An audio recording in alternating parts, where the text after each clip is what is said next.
He decided she's going to try to get some political mileage out of this. This is what she does instead of working. She tweets. After she saw it, she tweeted, Well, well, well. We all know how Jimmy Kimmel and Bill Maher got twisted in politics when they pointed fingers at Trump and Marjorie Taylor Greene, famously known as MTG. But this time, Trump didn't hold back and fired insults at the two comedians. Don't be too curious and wait until the end of this video to find out more. Well, MTG is an American far-right politician, businesswoman, and conspiracy theorist who has been the U.S. representative for Georgia's 14th congressional district since 2021. And in 2022, she did something so bizarre that it shook the entire world, leaving them wondering what went wrong. She took to X, formerly known as Twitter, and expressed her negative feelings towards the Republican Party. She went as far as labeling her fellow party members as pro-pedophiles. This stirred controversy all across the country, and well, Jimmy gave his take, which offended Trump to a great extent. Say that. Democrats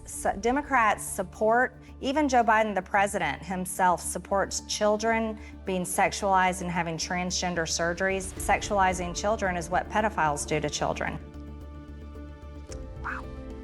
Representative Marjorie Taylor Greene stood by her remarks calling Democrats pedophiles in an interview on CBS's 60 Minutes that aired Sunday night. Greene doubled down when pressed on her over-the-top remarks in the past, including calling Democrats a party of pedophiles. "I would definitely say so," she replied. "They support grooming children." Stahl audibly sighed and rolled her eyes before asking Greene whether she can fight for what she believes in without name-calling and personal attacks. Greene then accused Democrats of doing the same to her. "I would ask the same question to the other side, because all they've done is call me names and insult me non-stop since I've been here," she said. Supporting Judge Ketanji Brown Jackson's nomination to the Supreme Court, which is lovely, a lovely thing to say. So I made a joke. I said, "Where is Will Smith when you need him?" And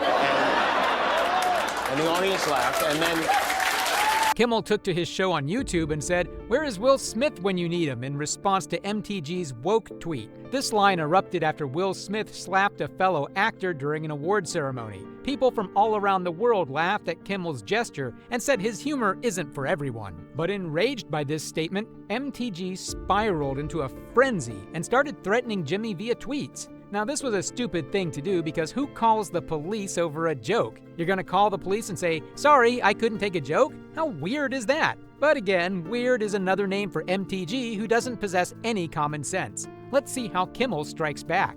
Contacts my employer. This threat of violence against me by Jimmy Kimmel has been filed with the Capitol Police. She called the police and reported this. Not only did she call the police, and if you think the drama ends there, you're wrong. This political comedy never seems to end, and here's why. MTG tweeted again, calling Jimmy a racist among other derogatory words. She said, and I quote, "You weren't joking. You hide your misogyny and your racism behind your jokes on @ABC. This was a dog whistle to the violent left to assault me or worse, and you're already inspiring fantasies of violence against me. How many new death threats will I get that are your fan?" And of course, Kimmel had his answer ready. He did not just laugh about the situation and how sensitive MTG was pretending to be, but also called her ideas woke. Let's hear it from the legend himself.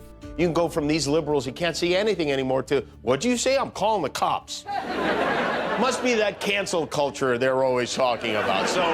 But this drama never seems to end. MTG and Kimmel went back-to-back with such heated arguments that this debate got over 6.3 million views. You heard it right, folks. 6.3 million views is a great deal, especially because MTG has always craved for such attention. Well, looks like she's finally got what she wanted because she's stretching the issue a little too much. Well, that's nice. She thinks I have fans. I guess that's good. But now listen, not only don't I condone death or any kind of threats against anyone, especially since I get dozens of them a week myself from the sickos who align with you, I also find it very rich that a person who did this in her campaign ad is suddenly whining about fantasies of violence.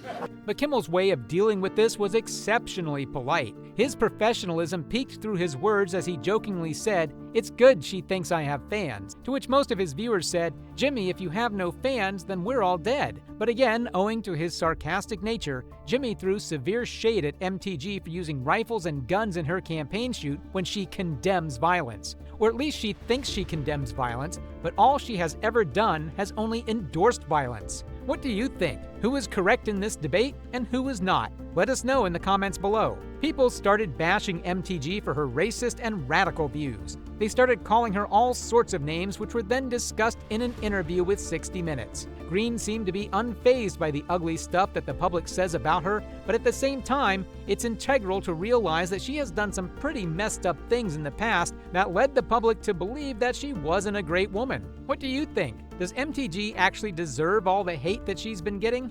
We looked up some words that have been said about you. Okay. Crazy, Q-clown, Looney Tune, unhinged, moron. Pretty ugly stuff. Looks like the average troll in my Twitter feed, so I don't really care. You're used to it. So I don't let name calling. And if that intrigued you, wait till you find out what Bill Maher said about MTG on live TV. Yes, folks, you heard it right. Live television and MTG getting roasted is a combination none of us expected, but frankly, all of us enjoyed. Bill was in a one-on-one conversation with CNN when he started discussing politics and how filthy it can get. But somehow he included MTG in his conversation, and let me tell you, it was far from pleasant. He not only called her a brain-dead midget, but also commented on how irresponsible and uneducated she was on public matters that were of high importance. And also, and just people like Marjorie Taylor Greene, and just real mental midgets that they are not interested in legislation. They don't know how it works. They're not really interested in improving the country. They are just interested, as you said, in owning the lid. But this wasn't all. Bill went on to talk about the recent 2024 elections and had very polarizing views on it. With the help of some negative words, he was able to easily convey how he felt about America and the agenda of making it great again. And finally, new rule now that the great garbage election of 2024 is over. Let's talk about actual garbage. When the aliens who are currently living amongst us and watching us slowly annihilate ourselves, when they write the history of Earthlings, they will note that this election ended with an impassioned debate about who was garbage. And Trump, of course, called Mother Nature a childless cat lady. And now we're back to that because the Democrat lost. So good luck to us and enjoy the impossible lobster. Bill also mocked Trump for winning this election because, according to him, this party is nothing more than a bunch of woke racists gathered together. Bill showed a clip of Trump calling Mother Nature some derogatory things, and on a very sad note, prayed for the betterment of this country. Why? Because with Trump in the White House, things can only break and be destructive. How are you going to get 12 million people back into Mexico? And today Trump said, I'm way ahead of you. Why do you think I left so many holes in the wall? Well, look. And this was the perfect opportunity for Kimmel to take this conspiracy to a whole new level. On his show, he called Trump a chimpanzee who didn't know what he was doing, especially because he could not own up to his secret relationship with Laura Loomer. Let's have a look at what he said. You're familiar with Jane Goodall, the great zoologist, anthropologist? Jane Goodall devoted a big chunk of her life to studying chimpanzees, wild chimpanzees. She spent years in the jungle observing them, learning about them, and in many ways, I feel like I've been doing similar work over the past 8 years, observing Donald Trump. Do you think this was interesting? Because we've got more. Buckle up for this next revelation because it is one hell of a roller coaster. Trump himself saw this video and in a public appearance called Jimmy Kimmel the dumbest person on earth. I said, he's one of the dumbest human beings ever. He should have listened to his wife. What a dope. And not just this, but Trump also tweeted against Jimmy Kimmel, calling him a loser. Looks like someone's really pressed, am I right? Trump quickly reacted to this video by replying to Jimmy Kimmel's alleged retirement. He has previously called Jimmy other derogatory words too, but this time he crossed the line a bit too much. Trump took to X, formerly known as Twitter, and expressed his disdain and hate towards Kimmel. In his post, he wrote, "They could get a far more talented person who would also get better ratings for 5% of what they are paying this loser." Well, what do you guys think of all the drama? Do you think Trump is taking it too far, or is Jimmy just doing his job as a comedian? What could be the truth? Let us know what you think in the comments below. And that's it for today's video. Don't forget to like and subscribe to our channel. Also, hit the bell icon so you can be notified every time we post a new video. Thanks for watching. See you soon.